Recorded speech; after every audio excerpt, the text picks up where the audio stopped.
Saturday, November 16th, Zales announces our biggest sale ever with the lowest prices of the year. One day, one chance to save on all diamond solitaire pendants and earrings, all men's and women's diamond fashion rings, all 14-karat gold chains and chain bracelets, all 14-karat gold earrings, all famous name watches, all cultured pearl jewelry, and more.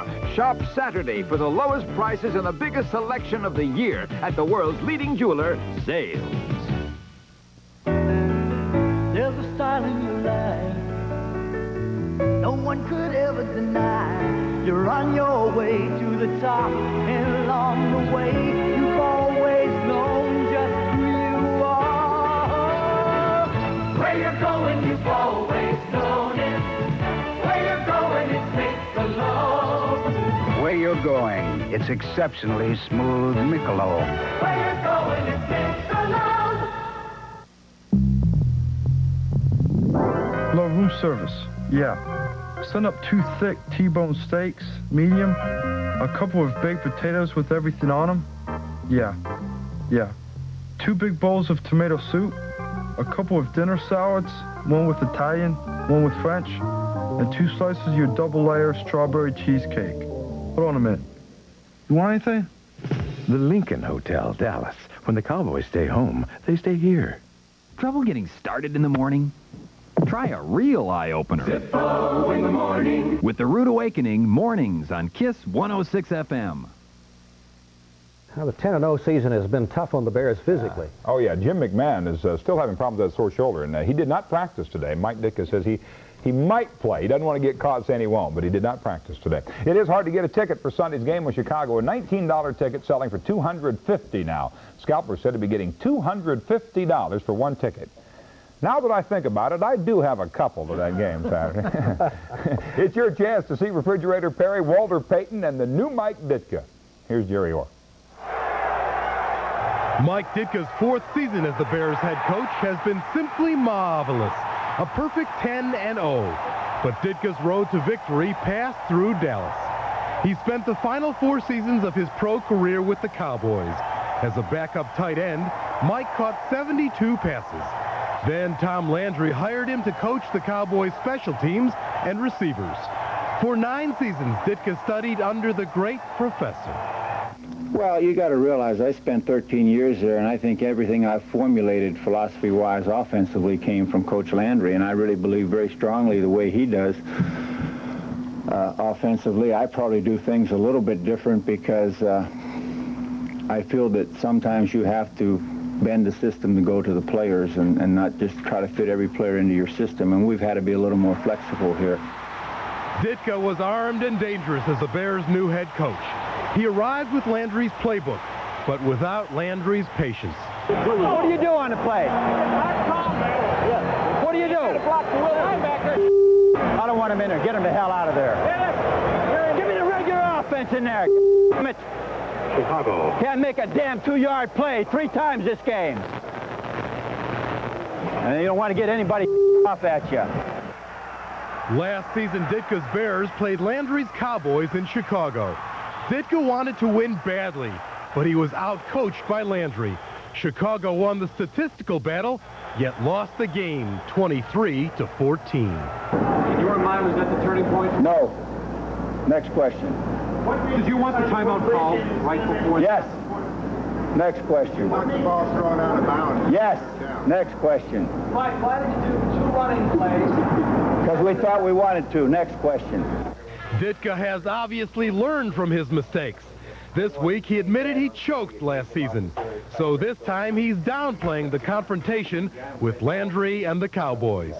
No, it's silly. This is a football game between 2 teams. I don't do it past feelings or where I was or coaches or anything else. It might just be another game to Ditka, but no one is buying that act, least of all his players. They remember the exhibition game earlier this year in Dallas. The Cowboys won the World Championship Wrestling match 15-13. There were 6 fights and 14 players were fined. The undefeated Bears are still growling about that game. I tell you, last time we were down there, you know, it was a bitter feeling. I mean, we left with, when we come back, we got something to finish. And we're going down there to finish what we started the last time. I don't care about that. All I know is as long as I've been in pro football, I've never beat the Cowboys. I don't know what that's worth, but it's time. It wouldn't matter to me if Mike was here or not. I can't stand the Cowboys. And I think a lot of people feel that way on this team. They're a good team. Always have been a good team. So we're going to their place, and it's going to be a tough game. We're going to have to play real well in order to beat them, and that's what we're going to do. Every week, the Bears say exactly what they think, then prove it every Sunday. Just like the old days when the Bears and Mike Ditka won the NFL championship. Jerry Ower, Channel 8 Sports, Chicago. It does seem like everybody has an opinion now about Refrigerator Perry. Cowboys linebacker Jeff Rohr says he's nothing more than a fad, like pet rocks and hula hoops. Rohr says the refrigerator is smarter than your average household appliance, and he's more mobile, too. Wish I'd have thought of that first. New Jersey Nets will be in Dallas tomorrow night playing the Rockets in Houston tonight. Rodney McRae gets a season-high 25 points for him. This game was close all the way through. But McRae gets 25. Akeem Olajuwon adds 25 to that. The Nets have lost 5 straight road games now. They lose in Houston tonight, 112-107. The Farmers Branch Bengals, a little Peewee football team, plays in Oklahoma City tomorrow. They wanted me to wish them luck. Apparently, they don't know what happens when I wish teams luck, but they've got it anyway. Better than you're betting on. Yeah, that's absolutely right. Thank you, Dale. Now, when we come back, I'll have a political perspective, plus all-American wine goes up against the best from France. Please stay with us.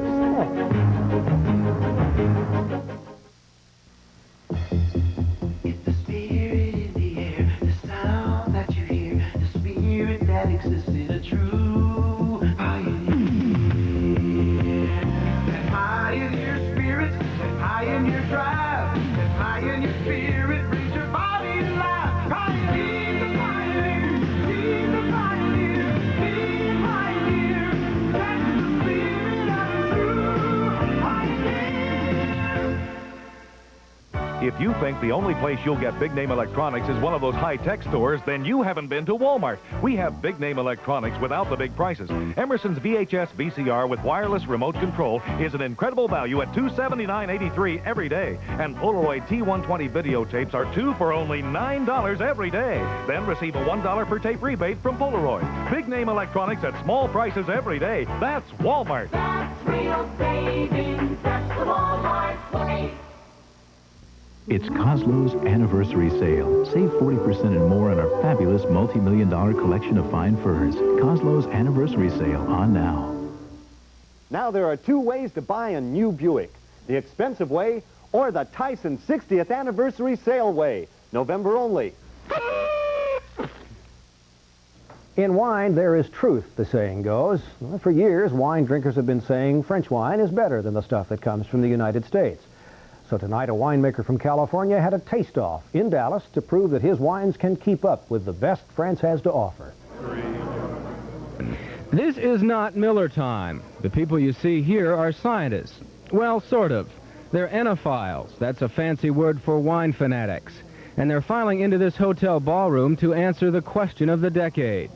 Who makes the best red wine, France or California? This is about $10,000 worth of the most expensive wine from France. Some of these bottles cost $100 a piece. The people who make this wine in California bought every bottle here to prove that their wine can stand up to the best in France.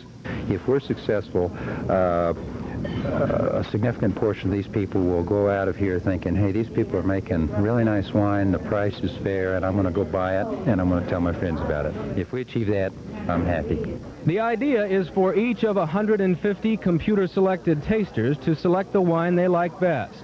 There are a dozen wines sitting in front of each of them. With wine this expensive, you want to make sure you keep proper records of who's tasting what. So each glass is carefully placed. Ballots are provided so each taster can vote. Accountants are on hand to tally up the scores. 2 hours after the sniffing, peeking, and sipping begins, the results are added up.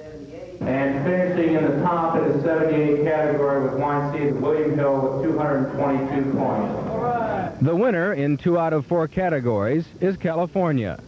Science has spoken. So instead of spending $100 on your next bottle of wine from France, you can get by with laying out just $20 for one from California. Byron Harris, Channel 8 News.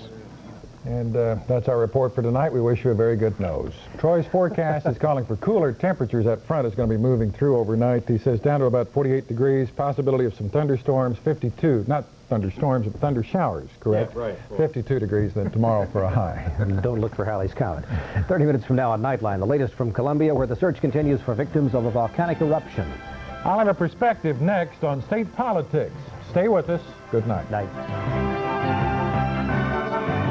This has been the News 8 Update, the newscast more people count on than any other news broadcast in Texas. Now, Tracy Rowlett's Perspective, a commentary on the day's news. A couple of years ago, in the heat of a political contest, a candidate rose to accuse his opponent of being heterosexual. And not only that, he declared, but his wife is a thespian. That incident did not happen in Texas, but it made national news because of the absurdity of the candidate's remarks. He lost the election. Still, there is one thing worse than silly debate among candidates, and that's no debate. And both political parties in Texas are already trying to stifle debate and orchestrate 1986 elections. On one side, the Democrats are not happy with this man, former State Representative Jay Gibson of Odessa. Gibson had the gall this week to announce he will challenge Texas Supreme Court Justice Raul Gonzalez in the Democratic primary. Governor White appointed Gonzalez to the Supreme Court last year, and Texas Democratic leaders wanted Gonzalez to run unopposed in the primary.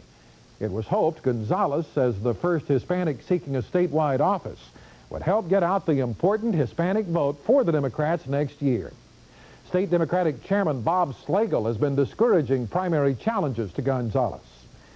Then on the other side of the fence, Republican gubernatorial hopefuls Bill Clements, Kent Hance, and Tom Loeffler have agreed not to say anything bad about each other. State Republican leader George Strait got that commitment from the candidates, hoping to display the growing Texas GOP as a united bunch of nice folks. It'll be interesting to see if that nice guy approach stands up as the primary gets down to the wire and the GOP State House hopefuls find themselves in a tight race for the nomination. So thumbs down tonight to both the Democrats and the Republicans and the way they're trying to manipulate us and take our choices away. What's wrong with the spirited challenge to the Gonzalez candidacy? And what's right about the Democratic Party bosses trying to deny voters their right to choose? And how are we going to know which man to choose on the Republican side? We, as voters, need to see some debate, some criticism, some old-fashioned discussion of the issues so we can decide who the best man really is. In a local election a few years ago, one candidate tried the good old boy approach, and he told us, "I don't plan to run on my opponent's faults. I plan to get elected on my own." Well, he wasn't. And that might be food for thought for both parties. The opinions expressed by Tracy Rowlett are his and do not necessarily reflect the position of WFAA TV Channel 8. If you wish to respond to a perspective, write WFAA TV, Communications Center, Dallas, Texas, 75202.